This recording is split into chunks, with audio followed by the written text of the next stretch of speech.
All combined chapter for fitter trade.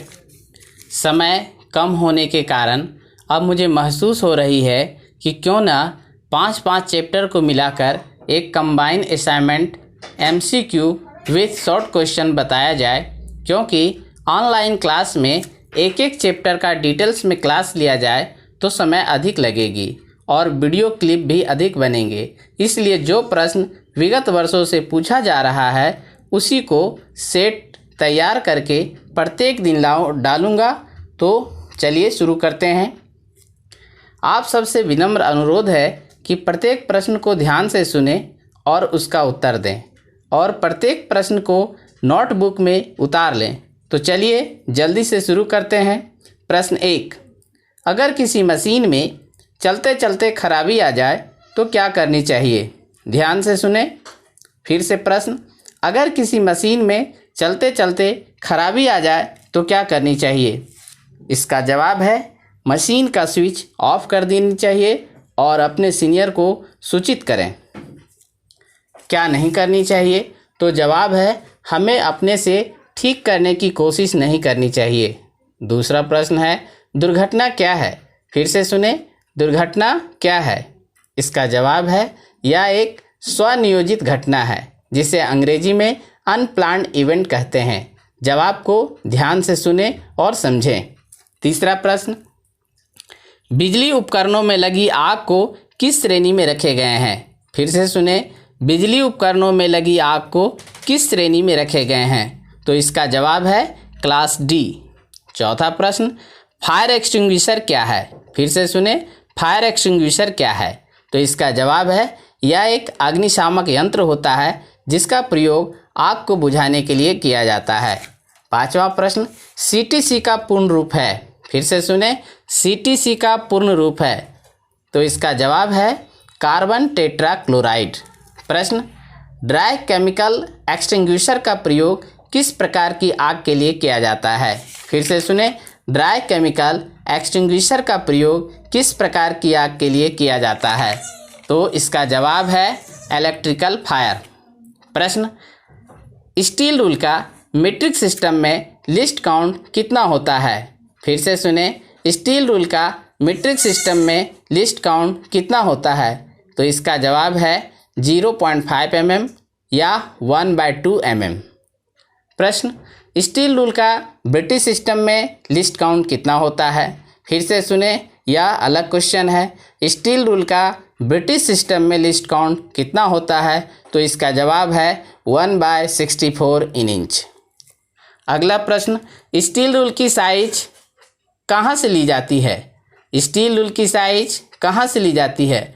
तो इसका जवाब है उसकी लंबाई से। प्रश्न, पैटर्न मेकर के द्वारा किस प्रकार के रूल का प्रयोग किया जाता है? तो इसका जवाब है श्रिंक रूल। अगला प्रश्न, कैलिपर बनाए जाते हैं किस धातु से? तो इसका जवाब है हाई कार्बन स्टील से, जिसके गेजिंग पॉइंट को हार्ड एंड टेम्पर कर लिया जाता है। कभी कभी इसे माइल्ड स्टील से बनाई जाती है और इसके गेजिंग पॉइंट को केस हार्डन कर लिया जाता है। अब आप लोगों के मन में सवाल उठ रही होगी कि हार्डन टेम्पर है क्या और केस हार्डन है क्या? तो मैं आपको बता दूं, हार्डन टेम्पर और केस हार्डन दोनों ऊष्मा उपचार हीट ट्रीटमेंट की विधि है जिसके द्वारा हम मेटल के गुणों में परिवर्तन लाते हैं। यहाँ हमें ध्यान देनी है, माइल्ड स्टील से बने टूल को छोड़कर बाकी बचे टूल का हार्डन टेम्पर किया जाता है और सिर्फ माइल्ड स्टील का ही हमें केस हार्डन करते हैं। संक्षेप में मैं आपको बता दूं, मेटल को जब रेड चेरी तक हीट करके क्विक क्विंचिंग करते हैं तो वह मेटल हार्ड हो जाता है जिसमें ब्रिटलनेस का गुण आ जाता है, अर्थात मेटल भंगुर हो जाता है। अगर गलती से वह टूल नीचे गिर जाए तो टूट सकती है। इससे बचने के लिए टेम्पर किया जाता है। दूसरा, केस हार्डन, यह सिर्फ माइल्ड स्टील का किया जाता है जिसमें कार्बन की परसेंटेज 0.7 से 0.25% तक होती है। इसमें टूल का 1 से 2 mm तक का आउटर सरफेस हार्ड होता है और इनर सरफेस सॉफ्ट मुलायम रहता है। अगला प्रश्न, जेनी कैलिपर को अन्य किन नामों से जाना जाता है? फिर से सुने, जेनी कैलिपर को अन्य किन नामों से जाना जाता है? तो इसका उत्तर है जेनी कैलिपर को ओडलेक कैलिपर तथा हार्मोफ्रोडाइट कैलिपर के नाम से भी जाना जाता है। अगला प्रश्न, जॉइंट के आधार पर कैलिपर कितने प्रकार के होते हैं? तो इसका जवाब है जॉइंट के आधार पर कैलिपर 2 प्रकार के होते हैं। पहला फार्म जॉइंट कैलिपर, दूसरा स्प्रिंग जॉइंट कैलिपर। अगला प्रश्न है, कैलिपर का साइज कहाँ से कहाँ तक लिया जाता है? तो इसका जवाब है कैलिपर का साइज पाइवोट पिन होल के सेंटर से लेग के एंड पॉइंट तक की साइज को ही कैलिपर का साइज लिया जाता है। दूसरा, स्प्रिंग जॉइंट में जहाँ तक स्प्रिंग खुलती है वही साइज कैलिपर की साइज कहलाती है। अगला प्रश्न है, ट्राई स्क्वायर क्या है और इसकी साइज कहाँ से कहाँ तक ली जाती है? तो इसका जवाब है ट्राई स्क्वायर एक राइट एंगल चेकिंग टूल है जिसकी साइज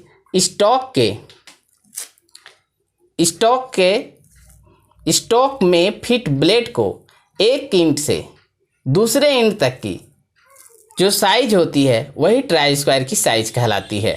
अर्थात स्टॉक में जो ब्लेड फिट होती है उसकी एक इंच से दूसरे इंच, ब्लेड की दूसरे इंच तक की जो साइज होती है वही ट्राई स्क्वायर की साइज कहलाती है।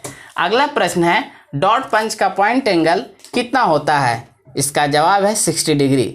अगला प्रश्न, सेंटर पंच का पॉइंट एंगल कितना होता है? इसका जवाब है 90 डिग्री। अगला प्रश्न, प्रिक पंच का पॉइंट एंगल कितना होता है? इसका जवाब है 30 डिग्री। प्रश्न, हॉलो पंच का उपयोग किस लिए किया जाता है? अगला प्रश्न है, फिर से सुने, हॉलो पंच का उपयोग किया जाता है किस लिए? तो इसका जवाब है हॉलो पंच का उपयोग गैस्केट में होल बनाने के लिए किया जाता है। तो ये थे कुछ महत्वपूर्ण प्रश्न और उसके जवाब। इस ऑडियो मैसेज को बार बार सुने और फर्स्ट ईयर की तैयारी करें।